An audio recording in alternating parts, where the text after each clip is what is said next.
ഒരിക്കൽ മമ്മൂട്ടിൻ്റെ ഒരു സിനിമ, അത് സംവിധാനം ചെയ്തത് മലയാളത്തിലെ വളരെ പ്രമുഖനായിട്ടുള്ളൊരു ഡയറക്ടറാണ് കേട്ടോ. ആ സിനിമ പകുതി വഴിക്കൽ നിന്നുപോയി. അപ്പോൾ അദ്ദേഹത്തിൻ്റെ ഒരു പഴയ സുഹൃത്ത്, ഒരു വലിയ കോടീശ്വരനായിട്ടുള്ള ഒരു എസ്റ്റേറ്റ് മുതലാളിനോട് പറഞ്ഞു, ഒരു 10 ലക്ഷം രൂപ തന്നാൽ, കുറച്ച് വർഷങ്ങൾക്ക് മുമ്പാണ്, ഈ സിനിമ ഒന്ന് പൂർത്തീകരിക്കായിരുന്നു. അങ്ങനെ ഇദ്ദേഹം 10 ലക്ഷം രൂപ കൊടുത്തു. ആ സിനിമ വലിയ വിജയമായി മാറി. അങ്ങനെ സിനിമ ഭയങ്കര വിജയമായിട്ട് തിയേറ്ററിൽ ഓടിക്കൊണ്ടിരിക്കുമ്പോൾ ഇദ്ദേഹം പറഞ്ഞു, എനിക്ക് മമ്മൂട്ടിനൊന്ന് കണ്ടാൽ കൊള്ളാം, മമ്മൂട്ടിനൊന്ന് കാണാൻ പറ്റുമെന്ന് ചോദിച്ചു. അപ്പോൾ ഈ ഡയറക്ടർ പറഞ്ഞു, ഞാനൊന്ന് ചോദിച്ചു നോക്കട്ടെ. അങ്ങനെ മമ്മൂക്കനോട് സംസാരിച്ചു. മമ്മൂക്ക റെഡി, കാണാമെന്ന് പറഞ്ഞു.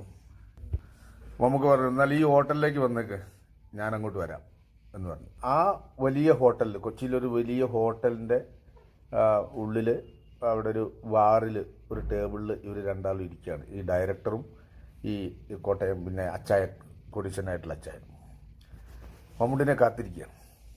അപ്പോൾ മമ്മൂട്ടി ഡയറക്ടറോട് വിളിച്ചു പറഞ്ഞു, ഞാനിങ്ങനെ നേരിട്ട് അങ്ങോട്ട് വന്നു കഴിഞ്ഞാൽ ആൾക്കാരൊക്കെ കൂടും, അതുകൊണ്ട് ഞാനൊരു കൈലിമുണ്ടും തലയിലൊരു തോർത്തൊക്കെ കെട്ടി ഒരു നാടൻ വേഷത്തിൽ അങ്ങനെ വരും, താഴെ ഞാൻ പറഞ്ഞിട്ടുണ്ട്, അങ്ങനെ ഞാൻ വരുള്ളൂ, അതുകൊണ്ട് മമ്മൂട്ടി അതൊന്നും കണ്ടാൽ തോന്നുന്നില്ല എന്ന് പറഞ്ഞു.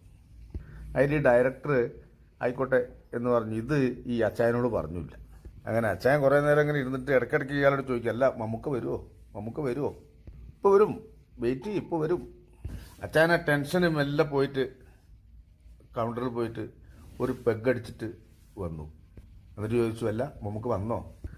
ഇപ്പോൾ വരും അച്ചായ, ഇരിക്ക്, മമ്മൂക്ക വരാമെന്ന് പറഞ്ഞാൽ വരും, വാക്ക് പറഞ്ഞാൽ പാലിക്കുന്ന ആളാണ്. ഈ അച്ചായ പോയിട്ട് ഒരെണ്ണം കൂടി അടിച്ചിട്ട് തിരിച്ചു വരുമ്പോണ്ട് ഈ ഡയറക്ടറുടെ നേരെ തൊട്ടടുത്തുള്ള ടേബിളിൽ കസേരയിൽ വേറൊരാളിരിക്കുന്നുണ്ട്. തലയിലൊരു കെട്ടൊക്കെ കെട്ടി, ഒരു ഇതൊക്കെ ഇട്ട്, പിന്നെ കൈലിമുണ്ടൊക്കെ കൊടുത്തിട്ട്, കണ്ടാൽ ഏകദേശം മമ്മൂട്ടിനെ പോലെയൊക്കെ ഉണ്ട്. ഇയാൾ ചോദിച്ചു, നിങ്ങൾ മമ്മൂട്ടിയാണോ? ഞാൻ മമ്മൂട്ടിയല്ല.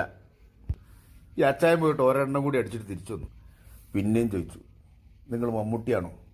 അതിൽ നമുക്ക് തോന്നി, പറ്റിച്ചത് മതി, ഇനി ഞങ്ങൾ സത്യം പറഞ്ഞേക്കാം, ഞാൻ മമ്മൂട്ടിയാണ്. ഇയാൾ പറയാ, നീ മമ്മൂട്ടിയല്ല, ഒരു കോപ്പ്, എന്നെ പറ്റിക്കാൻ വേണ്ടി വന്നിരിക്കുന്നല്ലേ.